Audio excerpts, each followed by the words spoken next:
Hi guys, it's Ed, and in this video I want to give you 5 tips for how to build confidence when you're a man with social anxiety. Number 1 is to exercise and get in shape.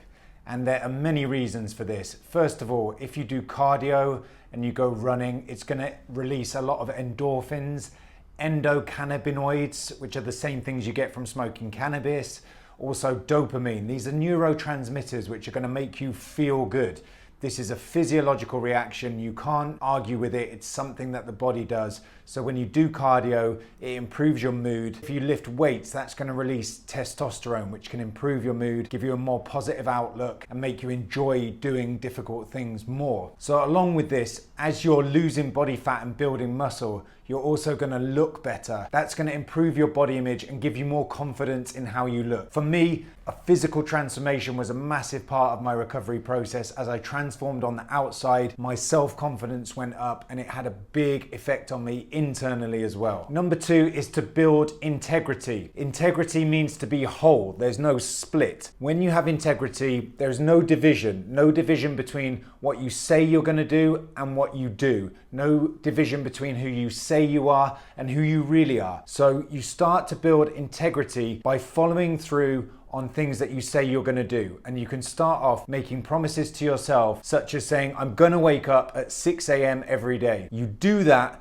and you start to build trust in yourself. You start to build integrity. You're starting to become a man of your word. You follow through. Start to do what you say you're going to do. Because conversely, when you don't follow through on what you say you're going to do, or if you go along with things that aren't really your true voice, if you hear people making fun of someone else in the office and you kind of go along with it, and that's not really aligned with your true character, you lose integrity. That weakens you. So strengthen yourself by saying what you really mean, meaning what you say, and following through on the things that you say you're going to do. This builds integrity and it builds trust in yourself. And confidence is basically this, just trust in yourself. So number 3, we just touched on the subject of trust. And the third tip is to build trust. Now, integrity is building trust in yourself that you will do something. For example, I will get up at 5 a.m. every morning, or I will go for a run every morning. These things are not usually difficult on a skill level. They're difficult on a will level. You need willpower to do that, to give up carbs, to intermittent fast and not eat after 3 p.m. That kind of thing. That requires willpower. And that's what we get when we build integrity. But what I'm talking about here is really skill power.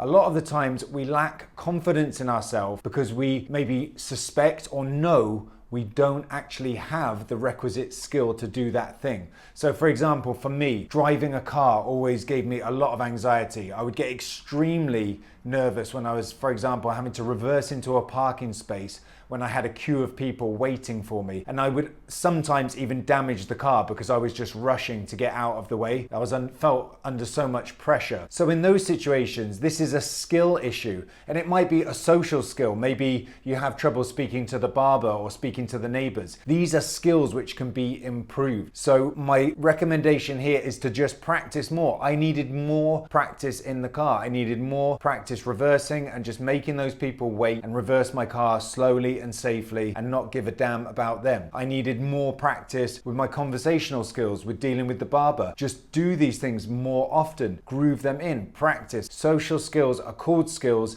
because they're exactly that. They are skills which can be practiced and improved. Number 4 is to ask for things. What I discovered, which was a really mind-blowing epiphany for me, is that life doesn't give you what you deserve. Life gives you what you demand. And I found that as I got more confident, it was as if in life there were all these doors which I thought were locked. But when I actually had the balls to push on them, I found that they'd been unlocked all along. So for example, you see a girl that you like, you want to go and talk to her, but you imagine she's far too intimidating and out of your league, so you don't even try. If you go and try, and you try enough, you will find that one of those times the door is unlocked. And the thing that you want is just waiting there on the other side for you to grab it. Life is waiting for you to actually grab what you want. The problem is when we have social anxiety, we're often raised, and in my case, raised by a domineering, very dominant mother figure who then makes you overly concerned with being polite and kind and nice and timid. So you don't have the balls to just say, right, I want that, I deserve to have that, I'm going to ask ask for it. So what I recommend is to actually practice asking for stuff. Be cheeky. The other day I was flying back from Dubai. I just asked if I could get upgraded to business class. No, I couldn't. I asked if I could get a discount on my upgrade. No, I couldn't. It doesn't matter. I asked. Just get into the habit of being cheeky, because my mother raised me to say, he who wants doesn't get. And you could also translate that as he who asks doesn't get. But that's actually completely wrong. That's completely the opposite of the truth in life, which is that he who asks gets. Life is a game. He who dares wins, right? So just play around with the fabric of reality. Push on it, pull on it. See what happens. Just ask the question. Go into Starbucks. See if you can get a free coffee or a discount on your coffee. Whatever it is, just play around.